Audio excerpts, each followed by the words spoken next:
Okay. Bwana Katalambula Yusufu. Naam. Taarifa zikufikie. Ndio. Bwana Suleiman Mwalimu amekuwa gumzo jipya tena kwa sasa hivi kwenye ligi kuu. Ndio. Maswali mengi yakawa kwa nini achezi. Okay.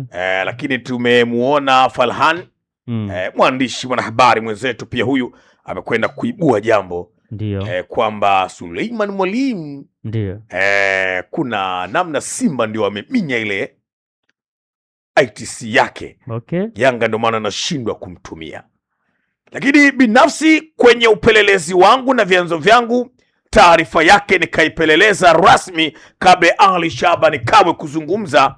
Nimeipata taarifa yake rasmi ya mchezaji huyo na imenyoka kweli kweli. Ni kwamba Suleiman Mwalimu ni mchezaji halali wa klabu ya Yanga, lakini kila kitu kiko mujarabu kama si sawasawa. Lakini kwa nini achezi?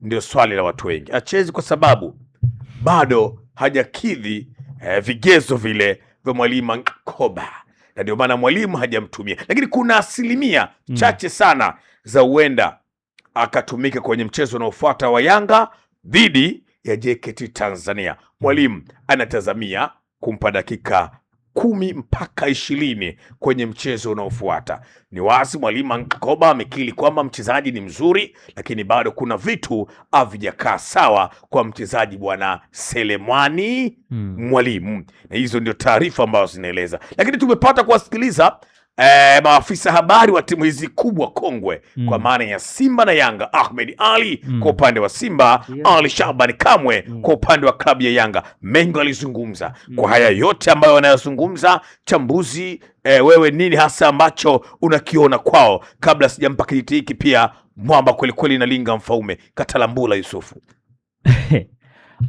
Kuhusiana na story ya Selemani Mwalimu, yes, kuna kitu nina mashaka nacho ambacho kama Young Africans watajaa upepo basi inaweza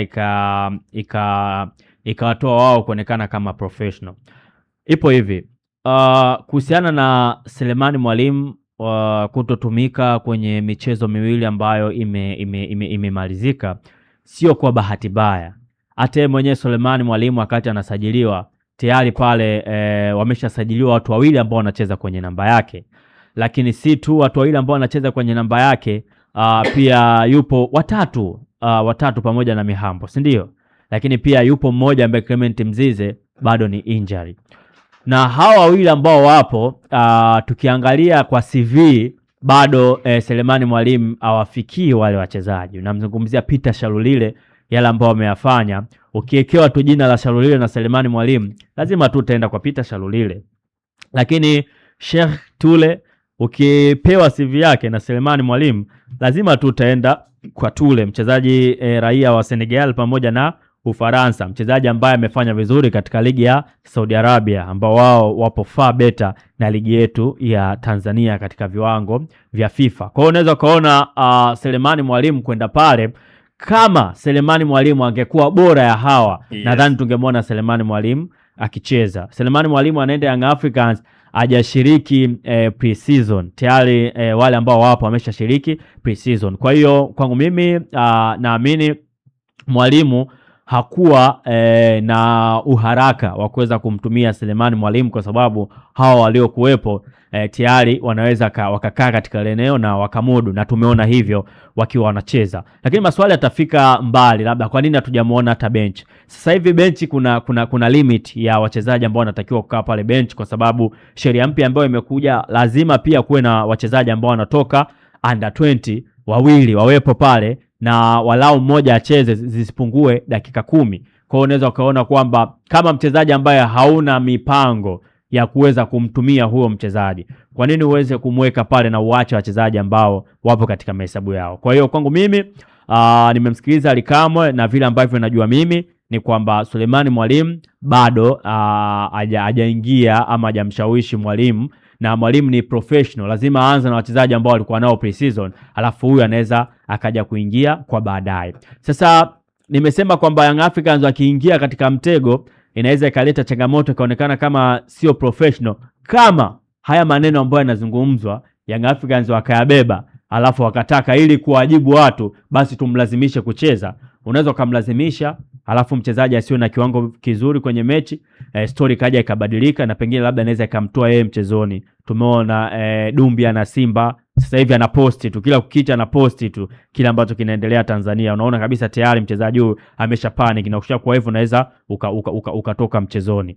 Tukirudi katika masuala ya ITC na kadhalika, ni kwamba yule mchezaji anamilikiwa na Wydad Casablanca, amilikiwi na Simba Sports Club. Alicheza Simba mkataba wa mwaka mmoja wa mkopo. Malizia hapo. Mkataba wa mwaka mmoja wa mkopo. Wameshamalizana naye. Mchezaji amerudi kwenye timu yake. Imeenda timu nyingine kumchukua huyo mchezaji. Sasa Simba anambania nini huyo mchezaji? Sio, umeelewa hapo? Yeah. Kwa sababu hausiki naye. Yaani leo hii umeona walichokifanya Singida Black Stars. Wamemtaka mchezaji wao kutoka Young Africans, Damaro, si ndio? Wamemchukua.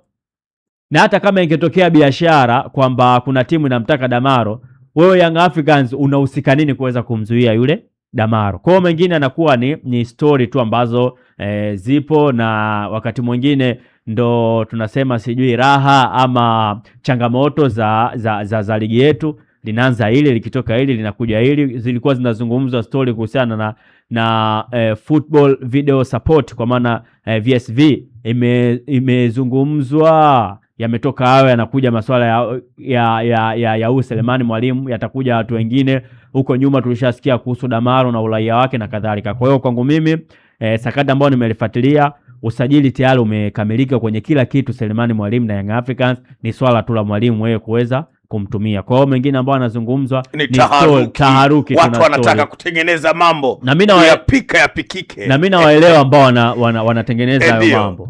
Mimi nawaelewa. Wakati mwingine ni ajenda ambazo zipo, kwa sababu ujue Young Africans kuna ajenda kubwa sana ambayo wameitengeneza. Yaani hiyo ipo wazi kuhusiana na Dumbia. Mara nyingi sana fuatilia watu ambao wanamzungumzia Dumbia, utaona wengi ni Young Africans. Kwa Young Africans wakichochea upepo, mashabiki wa Simba ni wepesi kujaa kwenye 18. Badala ya kukaa na mchezaji wao, wao wanafanya nini? Wanajaa upepo, wanamtoa. Na ndio kitu ambacho Young Africans wanakipenda. Kwa sababu gani?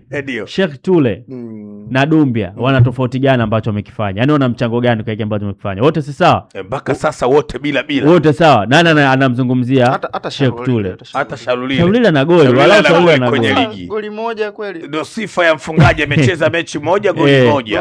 Kwa hiyo ni upepo. Mechi mbili goli moja. At least unaweza akakupa kila, tusubiri mechi nyingine ili tupime kiwango chake cha ufanisi. 1 na 0 tofauti ngapi? Tofauti ni 0 hakuna kitu. 1 na 0 tofauti ngapi? Tofauti 0 ni hakuna kitu. Moja ni namba imeshaanza kusoma. Kwa tofauti ya 0 na 1 ni tofauti yake ni 1. Yes. Na umeona jana tofauti ya 0 na 1 ni 1. Tofauti ni tofauti kaka. Na jana Young Africans kwenye peji yao umeona alivyopost ile speech ya mzee wetu Murtaza Ali Mangungu. Ni kitu cha kawaida. Lakini umeona Young Africans walivyoibeba ile agenda. Wamewajaza Simba kwenye wanaambia kwamba mzee yupo vizuri, mje kumposti na nini. Sasa ile ni agenda ambazo zinatengenezwa. Kwa hiyo na wao Simba lazima waangalie wanaingilia wapi. Kwa hiyo hii ya Selemani Mwalimu inaweza ikawalipa kwa sababu kama mchezaji labda upokeo wake wa vitu haupo vizuri, inaweza ikamtoa pia mchezoni. Lakini pia umeona Young Africans nao washaanza kupanic. Tumemsikia meneja habari, usuli kwani unauliza mimi, waulize watu ambao wanahusika. Kwa hiyo tayari unaweza ukaona kwamba mnaweza mkapata impact. Kwa hiyo ni vitu tu ambavyo vipo, na naamini mchezo ujao tutamwona Selemani Mwalimu, ila angalizo, mwalimu asilazimishwe amchezeshe kwa ajili ya kuwajibu watu basi. Bwana, ni porojo, propaganda, lakini pia ni mada ama ni misimu tu ambayo inazuka na kutoweka. Tulijifunza nini maana ya misimu? Misimu ni maneno ambayo yanazuka na kutoweka. Unanipata uzuri Sasa Dalinga Mfaume na yeye atueleze vizuri ili jambo kwake limekaaje, lakini pia analionaona vipi, maana mambo ni mazito kweli kweli. Lakini nikwambie tu ya kwamba Farhani huyu ndio ambaye alishawahi kuibua ya fei kumalizana na klabu ya Simba hizi zinakuwa ni script. Ile ilikuwa kuelekea kwenye game kubwa ya Simba kushusha pressure. Hii sasa ina lengo gani? Mimi sijui bana. Mimi nataka nikusikie wewe, Mbishi na Linga Mfaume.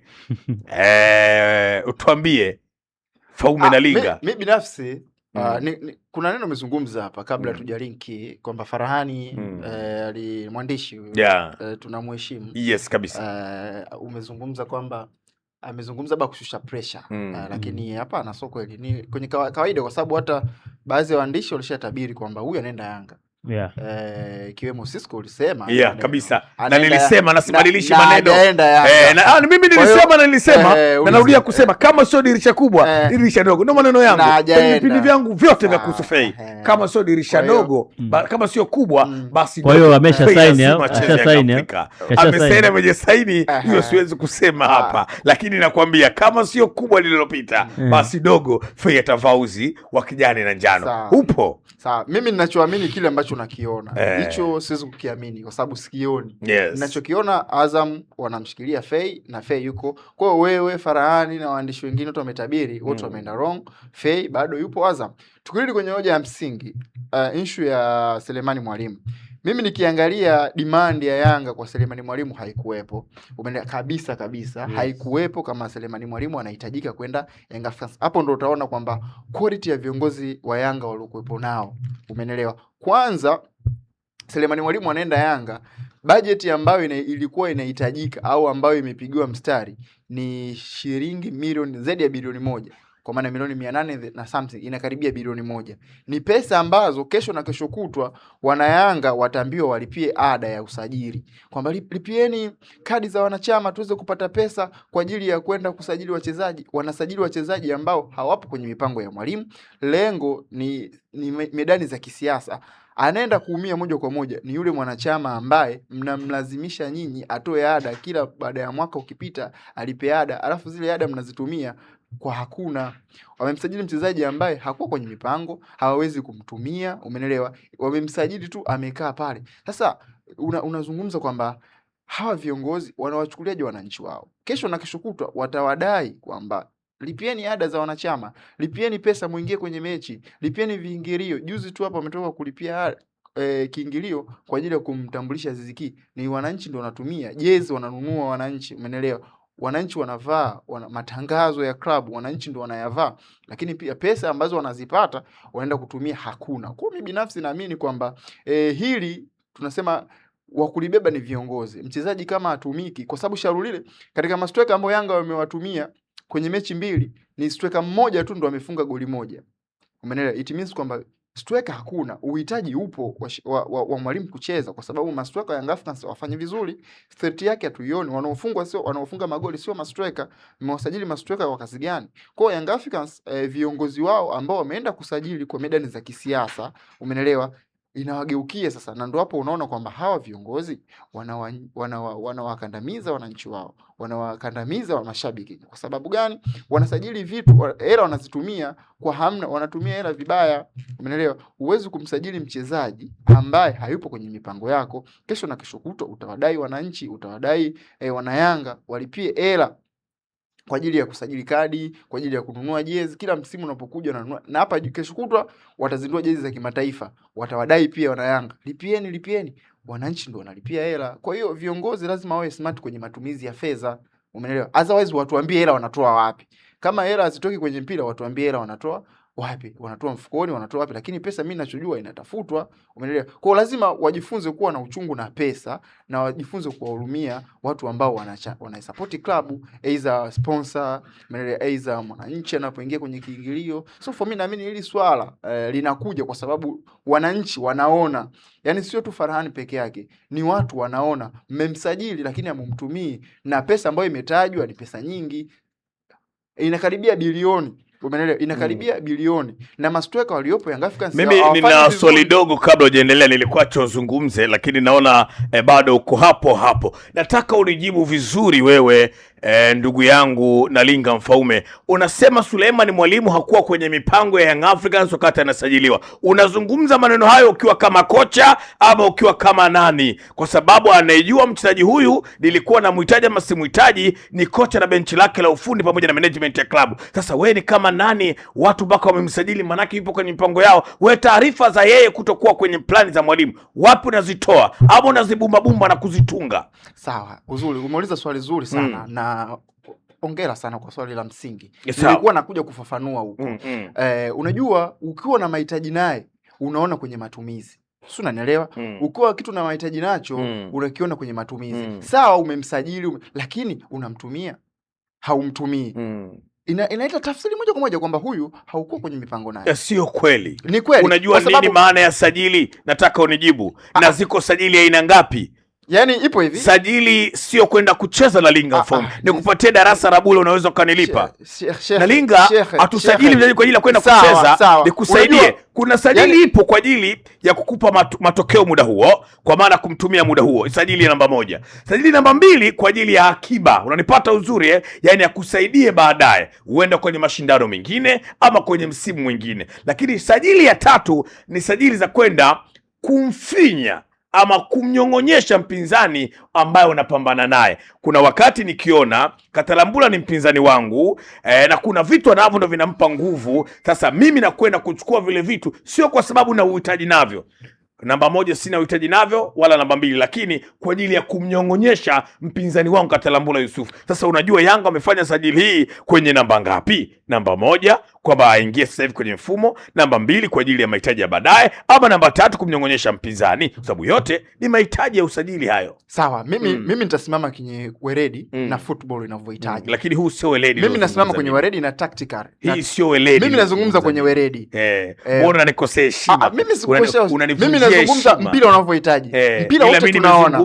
Mpira nini sasa, muziki unavyohitaji ama mpira? Unavyosajili mchezaji kama kocha, mchezaji lazima atumike kama striker. Na kibaya zaidi, mastreka wa Young Africans hawafanyi kazi. Yaani hawafanyi kazi nzuri. Mechi 2 mastreka wote waliosajiliwa Young Africans. Mastreka wa timu gani wanafanya vizuri? Sasa wa timu gani wanafanya vizuri? Hapa tunazungumzia Yanga. Mastreka wa Yanga tunasema unapomzungumzia Katala afanye vizuri kwenye uchambuzi, unamkompea na nani? Mimi tunazungumzia Yanga na walichokifanya. Yanga lazima tumkompea na washindani wake. Striker wake wafanye vizuri. Striker gani wanaofanya vizuri na Linga Mfaume? Hoja yangu ya msingi. Sawa. Yanga wameenda kusajili, kumsajili striker. Kwani timu nyingine hazijasajili? Yanga wameenda kusajili. Timu nyingine hazijasajili na Linga Mfaume. Nisikize nikupe darasa. Dawa inaingia kidogo. Yanga wamesajili. Na Linga dawa ingii kwa kuwa sielewi unachokizungumza. Nisikilize. Kwa sababu hutaki kunijibu na unaniomba ni kuendelee kukusikiliza. Hapa tunazungumzia si Yanga. Tunazungumzia Yanga. Maana nimekuambia. Yanga na Mwalimu. Bado tuko Yanga. Ndio, Yanga na Mwalimu. Mastreka wake afanye vizuri. Yanga na Mwalimu. Compare na mastreka wa timu gani? Nipe majibu. Yanga ifanye vizuri. Ukikompea na mastreka wa timu gani wanaofanya vizuri? Ukweli upo hivi. Nisikilize mimi. Unavyosema na timu gani? Mimi sitaki kukompea na timu yoyote. Naizungumzia Yanga. Yanga wamecheza mechi 2, wana mastreka zaidi ya 5. Mastreka 5 wamefunga goli 1. Umeelewa? Then kwenye mastreka 5 walipata nafasi kwa wakati mmoja. Haijalishi. Basi kitaalamu pia. Unasema kiweredi. Kiweredi pia ni mapema sana, ndio kwanza ligi imeanza. Basi atufanye tukumu namba za wachezaji. Lakini si mechi zimeshachezwa. Mechi zimechezwa. Yani kwa mfano moja kwanza hivyo ukitaka weredi basi ni mapema. Mechi 2 uweze kumhukumu Dumbia, uweze kumhukumu Shalulile, uweze kumhukumu Mwalimu, ndo uhalisia. Lakini uhalisia wamecheza, wamefunga goli 1, si ndio kweli? Mimi hoja yangu ya msingi itakuja pale pale. Umeelewa? Umeenda kusajili mchezaji, wewe kama klabu umetumia zaidi ya mabilioni ya fedha, umeelewa? Inakaribia bilioni. Umemsajili mchezaji bilioni. Zile pesa umeelewa ambazo umezitumia, kesho na kesho kutwa unawadai wewe wananchi wako walipie kadi ya wanachama. Ni haki ya wananchi na wanachama. Sasa ni haki kuchangia klabu yao. Wewe kiongozi unatumia zile hela kusajili hamna. Sasa hamna nini? Kwani umesajili mchezaji nani? Hakuna. Nimekuuliza swali yule striker, wewe taarifa hizo hamna unazipata wapi? Sisi tunaona wamchezeshi au wamchezeshi wewe yani kitaalamu yule lazima acheze kwa sababu mastriker wanao gani? Wewe ni mwalimu wale wanaocheza mechi 2 mastriker wote 5 mahitaji ya timu nani anajua? Striker wanahitajika wafunge magoli. Mahitaji ya timu nani acheze, nani asicheze, nani anajua? Mpira tunauona, Yanga inapocheza tunaiona. Hapo kuna mapungufu, wengine ni makocha tunaelewa. Yanga ile mapungufu yako pale. Kwa hiyo swali langu, kila mtu mpira anauona. Anaifahamu mahitaji ya timu. Mimi nataka niulize swali moja. Anahitaji mahitaji ya timu. Kabla hujanijibu swali, naomba unijibu la kwangu ndio uulize swali lako. Okay. Kwenye timu anayetakiwa kufahamu mahitaji ya timu kwenye pichi ni nani? Mahitaji ya timu? Yes, kwenye pichi. Coach. Ni kocha. Yeah. Sasa analinga kwa nini anasema yeye aoni mahitaji ya mchezaji Suleiman Mwalimu kwenye kikosi cha Young Africa.